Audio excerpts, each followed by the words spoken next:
1926년 일본 도쿄 스기나미구 한 영성가가 자신의 마지막 숨을 쉬기 직전 아주 조용히 제자들을 불러 모읍니다. 그는 이제 나를 따르던 이들은 이 말을 잊지 말라고 말했습니다. 그리고 고개를 천천히 떨군 그는 60년의 생을 마무리했습니다. 이 장면은 그의 제자인 하야시와 요시다에 의해 회고록 형태로 기록되었습니다. 그는 다름 아닌 우스이 미카오, 지금 우리가 알고 있는 레이키라는 영적 치유법을 세운 인물입니다. 오늘은 그가 세상을 떠나기 직전 남긴 미래 예언을 이야기하려 합니다. 일본의 국운, 한국의 변화, 그리고 전 인류의 방향을 암시한 그 말들은 지금 우리가 사는 현실과 믿기 힘들 정도로 맞아떨어지고 있습니다. 그의 마지막 말은 100년의 시간을 건너 바로 오늘 2025년을 가리키고 있었던 겁니다. 2025년, 이미 많은 이들이 올해가 어떤 전환점이 될 것이라는 걸 느끼고 있습니다. 이상기후, 세계 정세의 흔들림, 전통의 붕괴, 가치관의 혼란, 그리고 일본과 한국, 두 나라 또한 지금 가장 미묘한 갈림길에 서 있습니다. 이 시점에서 우스이 미카오의 마지막 예언이 가진 의미는 결코 가볍지 않습니다.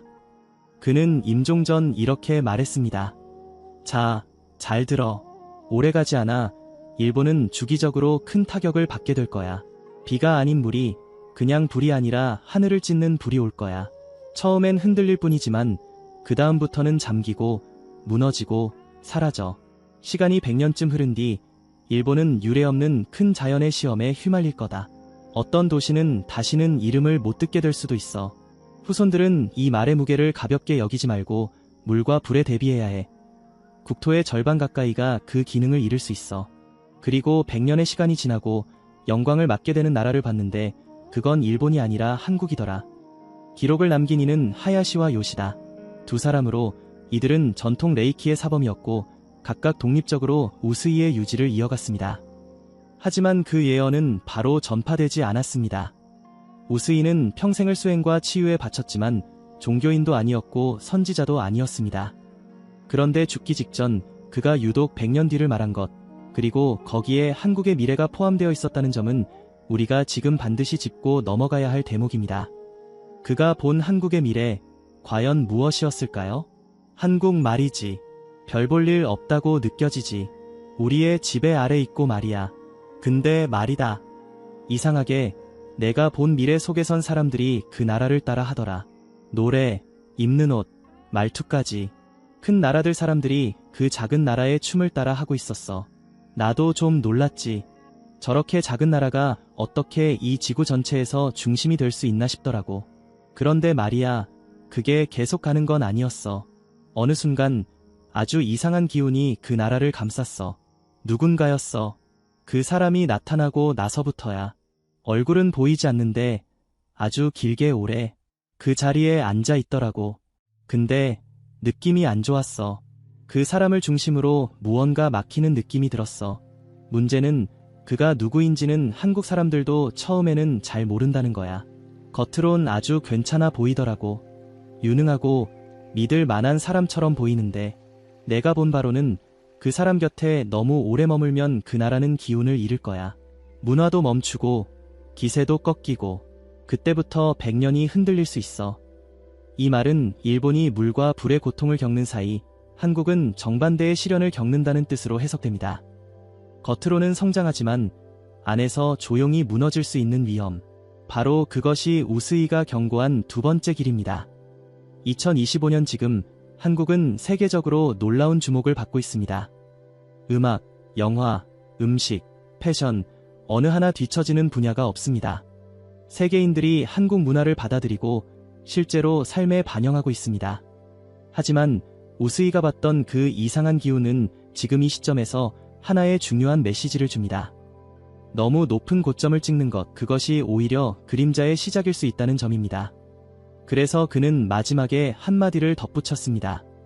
한국은 이상한 힘이 있어. 끼라고 하지. 그건 그냥 재주나 재능이 아니야. 어떤 기운 같은 거야. 잘만 하면 그 기운이 나라 전체를 다시 살릴 수 있을 거야. 중요한 건 국민이 그걸 알아차려야 해. 어느 순간 사람들이 말하지 않아도 다 같이 느끼게 될 거야. 아, 뭔가 이상하다고. 그때 움직이면 돼. 너무 늦지만 않으면 다시 올라갈 수 있어. 그 혼이, 그 끼가, 그 기운이 한국 사람들 안엔 분명히 살아있어. 이것이 우스이 미카오가 남긴 한국과 일본의 미래 예언 중 일부입니다.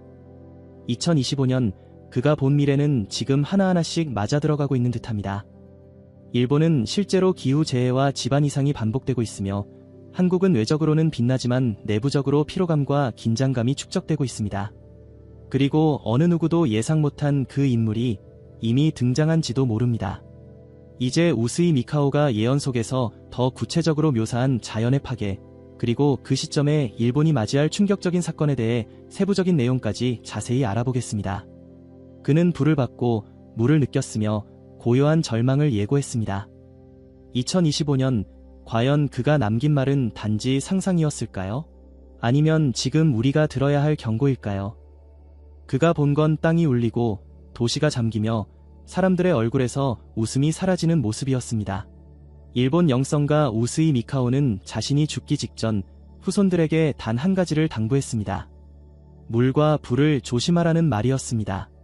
1926년 3월 9일 우스이 미카오는 일본 후쿠야마에서 생을 마감했습니다. 하지만 그보다 며칠 전 그는 도쿄 근교에서 마지막 제자들과 조용한 모임을 가졌습니다. 그 자리에서 그는 자신의 수행 중 마지막으로 본 것들, 다시 말해 다가올 시대의 흐름을 아주 조심스럽게 풀어냈습니다. 그는 그걸 깨달음 이후 느껴진 진동이라 표현했습니다.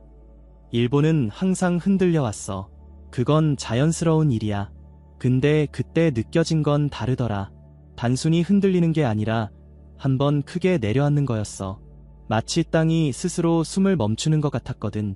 나는 봤어. 땅이 갈라지고 물이 그 틈을 메우는 걸. 바다가 아니라 땅 속에서 물이 올라왔어. 무섭더라. 그리고 그 다음엔 하늘이 울더라고. 소리가 아니라 빛이었어. 푸른 번개, 붉은 불길, 이상한 기운이 하늘에서 땅으로 곧장 떨어졌어. 사람들이 무슨 일인지 모른 채 그걸 쳐다보더라고. 근데 그게 시작이었어. 도시는 조용해졌고 이름 없는 지역부터 점점 사라졌어. 사람들은 다급해졌지. 근데 이상하게 누구도 정확히 왜 그런 일이 벌어졌는지 설명하지 못했어. 이 기록은 하야시 주지로 사범이 남긴 필사본 속에 들어있습니다. 처음에는 단순한 상징 정도로만 여겨졌지만 지금 2025년의 일본 상황과 대조해보면 소름 끼칠 정도로 유사한 현상들이 나타나고 있다는 사실을 알 수 있습니다. 바다의 온도는 오르고 기후는 불안정하며 지반은 느리지만 분명히 변형되고 있습니다. 그리고 과학자들도 난카이 대지진이 곧 일어날 수 있다고 경고하고 있습니다. 우스이는 바로 이 점을 예언했던 것입니다. 그리고 다음과 같은 말을 남깁니다. 나는 지도 같은 걸 봤어.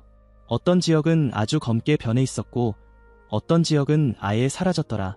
특히 남쪽, 일본의 남쪽에 있던 지역이 거의 기운을 잃은 듯 보였어. 사람들이 그걸 미리 알았으면 좋겠다는 생각이 들었지. 거기 살던 사람들은 이상하리만큼 무심했어. 설마 하는 표정들이더라고. 그 표정이 오히려 무섭더라. 나는 경고하고 싶었어. 그는 또한 국가적인 침묵의 위험을 지적했습니다.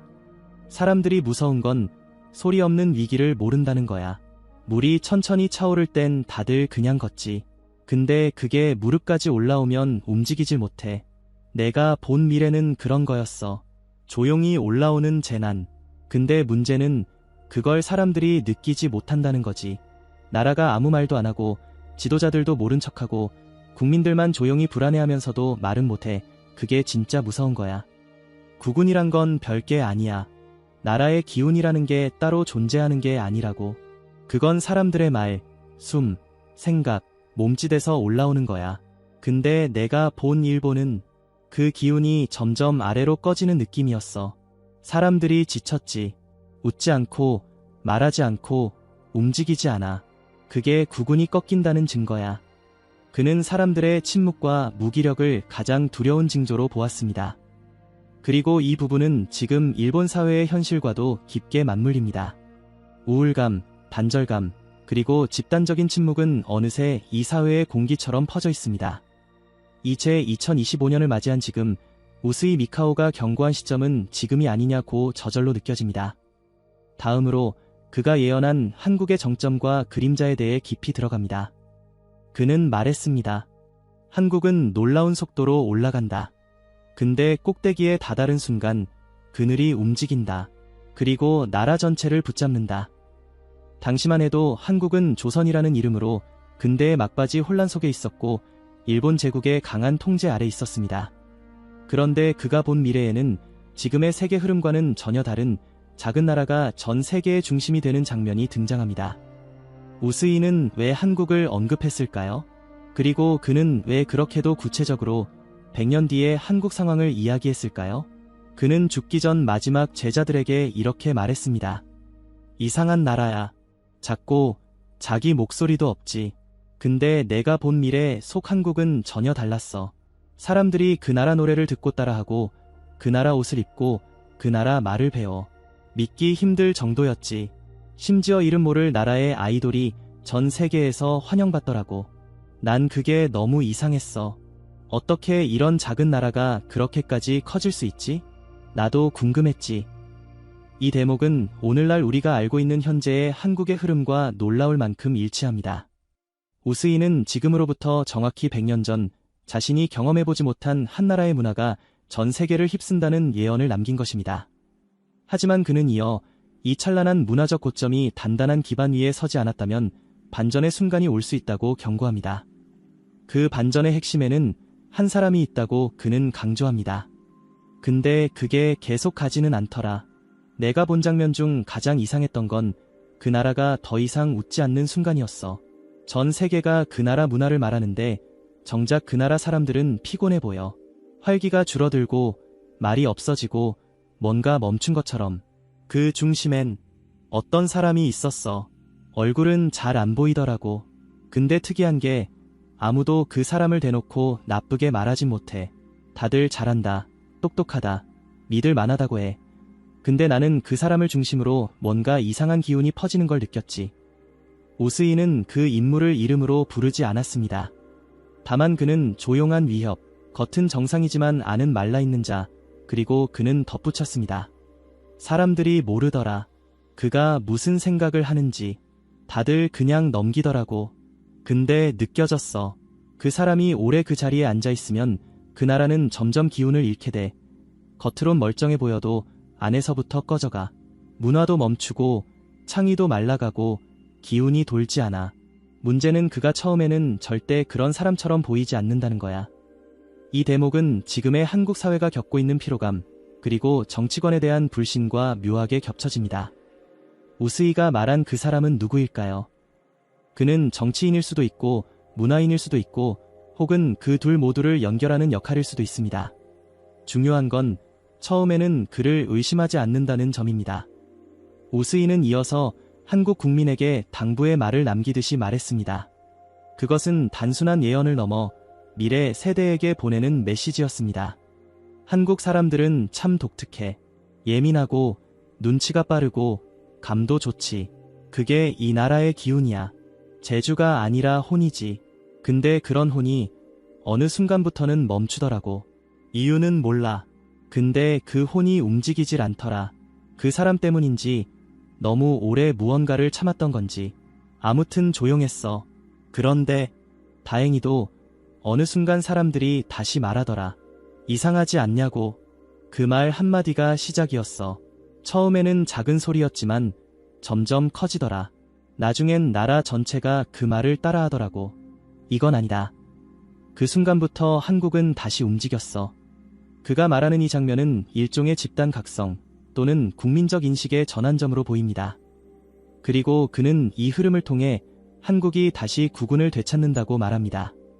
여기서 말하는 혼과 끼는 단순한 문화적 역량이 아니라 집단적인 직감과 판단력으로 해석할 수 있습니다. 이 우스이 미카오는 이것을 정확히 지적하며 경고합니다. 고점은 짧고 하강은 길다. 그걸 막으려면 사람들의 감각이 살아있어야 해. 느끼는 순간 움직여야 해. 장소는 중요치 않아. 다만 느끼는 자들이 먼저 움직일 때 나머지는 따라온다. 그게 한국의 힘이 될 거야. 우스이 미카오의 이 말은 2025년 한국이 맞이한 문화적 정점과 동시에 펼쳐진 정신적 갈림길을 직시하게 합니다. 그는 한국이 멈출 수도 있지만 다시 달릴 수도 있는 힘을 가진 나라라고 말했습니다. 그리고 일본은 훗날 이 한국의 기운에 의지하게 될 것이라고 덧붙였습니다. 우린 나중에 그들에게 빚지게 될 거야. 일본이 힘들어질 때 누가 우리를 돕느냐? 나는 봤어.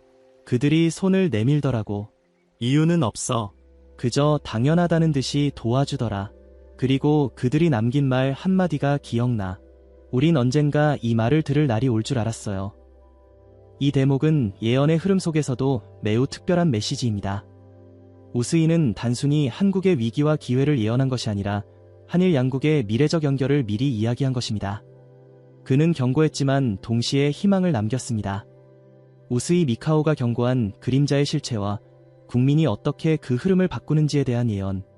한국은 정말 그 위협을 이겨낼 수 있을까요? 그 사람은 똑똑해 보여. 사람들은 오히려 그게 신뢰라고 생각해. 실수도 잘 안 해. 굉장히 조심스럽지.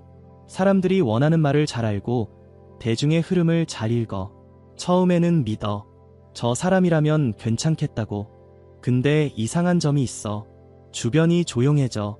논쟁이 줄고 창의가 멈추고 웃음이 사라져. 그걸 눈치채는 사람은 별로 없어. 우스이는 경고했습니다. 그 사람이 오래 그 자리에 있으면 안 돼. 자리가 무거워지고 나라가 무거워지고 국민들이 점점 눈을 감아. 원래 활기찬 나라였잖아. 시끄럽고 다들 자기 말이 있고 토론도 많고 웃고 울고 왁자지껄한 그 분위기. 근데 그게 싹 사라지더라. 사람들이 그 사람을 너무 오래 편하게 둔 거야. 그러면 안 돼. 그가 말한 이 흐름은 사회적 침묵으로 읽힐 수 있습니다. 이견이 줄어들고 균형이 무너지고 조용한 체념이 일상이 됩니다. 바로 그때 구구는 꺾이기 시작합니다. 오히려 사람들은 저 사람 정도면 다행이지라고 생각할 거야. 근데 나는 봤어. 사람들이 너무 늦게 눈치채는 걸. 그 사람이 쌓아놓은 건 벽이 아니라 안개야. 안개는 못 느껴. 그런데 방향을 잃게 하지.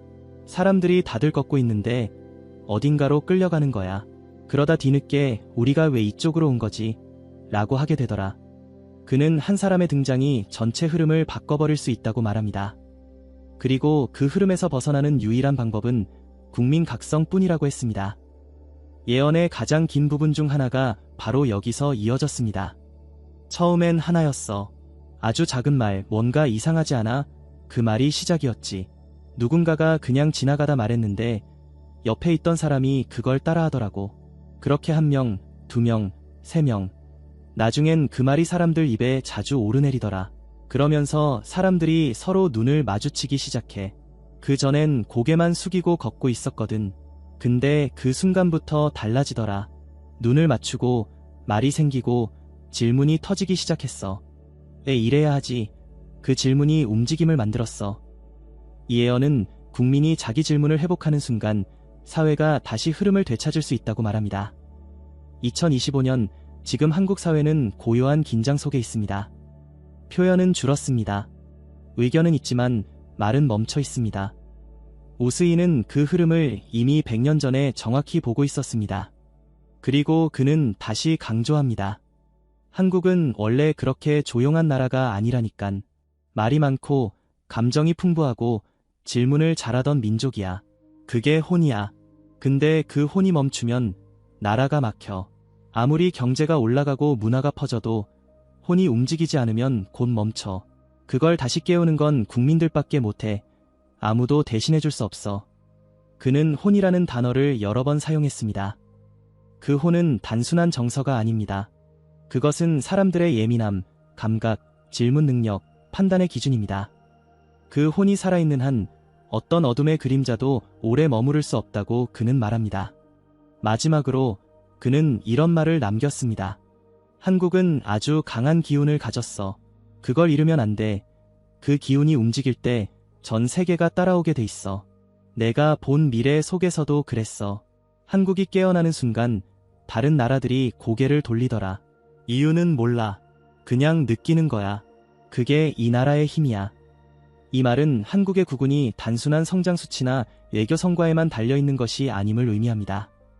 국민의 감각이 살아있을 때 문화도 정치도 사회도 다시 움직입니다. 그것이 우스이가 본 회복의 징조였습니다. 2025년 지금 우리가 살아가는 이 순간이 바로 그 방향을 선택하는 시간일 수 있습니다. 그림자 속에 오래 머무를 것이냐, 아니면 스스로의 혼으로 다시 빛을 끌어올릴 것이냐.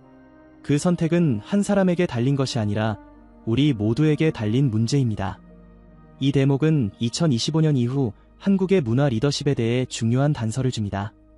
앞서 우스이가 경고한 악인의 등장은 국민의 혼을 마르게 했지만 이제는 그 혼이 다시 움직이며 새로운 흐름을 만드는 장면으로 이어지고 있습니다. 그는 국민이 다시 목소리를 내고 표현을 하고 느끼기 시작하면 그 나라는 더 이상 흔들리지 않는다고 말했습니다. 그날 이후로 한국은 멈추지 않았어. 사람들이 말하고, 노래하고, 질문하고, 표현하고, 그렇게 한번 흐름이 만들어지면 이제는 누구도 그걸 막을 수 없지.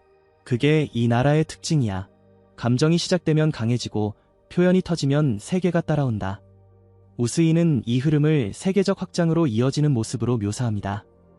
그는 한국이 결국 문화 강국으로 자리매김하는 장면을 이렇게 전합니다. 한동안은 일본이 중심이 될 수 있어. 기술이나 체계 면에선. 근데 어느 순간 사람들이 한국을 바라보더라. 한국 문화는 사람을 울게 하고 웃게 하고 뭔가 알 수 없는 울림이 있어. 미래에는 그게 국경을 넘더라고. 그게 결국 국운이더라. 문화는 감정을 통해 퍼지는 법이니까. 이 대목은 2025년 이후 다시 한번 한국이 문화를 통해 세계의 감정을 움직이는 힘을 가지게 될 것이라는 예언입니다. 그리고 그것은 지금 우리가 보고 있는 현실과 완벽하게 연결됩니다. 한국은 지금 세계가 따라 하고 싶은 나라가 되어가고 있습니다. 그러나 그는 한 가지 조건을 남깁니다. 이 혼은 오래 유지되기 어렵더라. 그래서 더 조심해야 해. 올라갔다고 방심하면 또 내려가. 중요한 건 잊지 않는 거야. 우리가 뭘 보고 느꼈고 뭘 깨달았는지를 계속 말로 남겨야 해. 다음 세대에게도 알려야 하고. 그렇게 해야 이 힘이 오래가. 국민의 감각이 살아있고 표현이 멈추지 않고 질문이 끊기지 않을 때의 나라는 국운의 파도를 다시 넘을 수 있습니다. 그리고 그는 마지막으로 이렇게 말합니다. 일본은 물과 불을 피할 수 없을지도 몰라. 그래서 더더욱 한국과 손을 잡아야 해. 그들은 혼이 살아있는 민족이야. 시간이 지나면 우리가 그들에게 도움을 요청하게 될 거야. 그건 창피한 일이 아니야. 준비해야 하는 일이야. 이것이 우스이가 본 한국의 부활, 그리고 문화로 세계를 이끄는 미래입니다. 국운은 때로 맞물려 흘러가고 때로 부딪혀서 새로운 길을 만듭니다. 우스이 미카오는 그 흐름을 꿰뚫어 본 사람입니다. 두 나라는 다시 만날 거야. 멀어질 사이고 상처도 많겠지. 근데 이상하게 위기가 닥치면 서로를 떠올리더라고. 나는 봤어. 일본이 조용히 무너지고 있을 때 한국으로 시선을 돌리기 시작할 거야. 우린 준비가 안 돼 있었어. 너무 오래 안정을 당연하게 여겼고 시스템에 기대다 보니 감이 죽었지. 그래서 기후가 움직일 때도 땅이 숨을 멈출 때도 그냥 지나쳤어. 결국 우리가 먼저 무너지겠지. 근데 무너질 때 도와줄 사람이 있어야 해. 나는 한국을 봤어. 분명 상처가 있을 거야. 그런데 고맙게도 여전히 따뜻해 보이더라. 미래에는 우리가 배우는 쪽이 될 거야. 예전엔 우리가 가르쳤지. 근데 이젠 아니야. 우리가 배워야 할 게 더 많더라. 기술이 아니라 감정과 문화를. 그들은 그런 걸 잘 다뤄. 특히 위기 속에서도 중심을 잃지 않더라고. 우리는 언젠가 그들에게 손을 내밀게 될 거야. 자존심을 내려놓고 진심을 담아서. 그는 두 나라의 관계를 정치나 역사 수준이 아닌 생존과 인간의 흐름 수준에서 이해했습니다. 그는 손을 잡는 것은 굴복이 아니라 공존을 위한 감각 회복이라고 말했습니다. 그리고 그는 마지막 한마디를 남깁니다. 나는 마지막으로 이 말을 남기고 싶어. 두 나라 모두 기억해야 할 게 하나 있어. 혼이 죽지 않으면 다시 일어날 수 있어. 국민의 감이 사라지지 않으면 다시 갈 수 있어. 어느 쪽이든 그걸 붙잡는 쪽이 미래를 이끌 거야. 일본이든 한국이든 중요한 건 누가 깨어있는가야.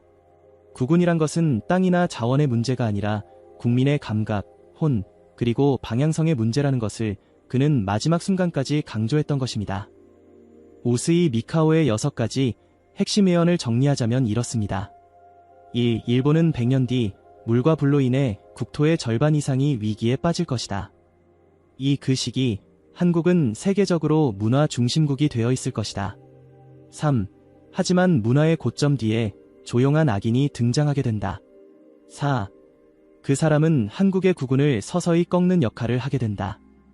5. 그러나 국민의 혼이 깨어나고 감각이 회복되면 문화 최강국으로 도약할 것이다. 6. 이후 한국과 일본은 다시 손을 잡게 되며 서로에게 필요한 존재가 된다.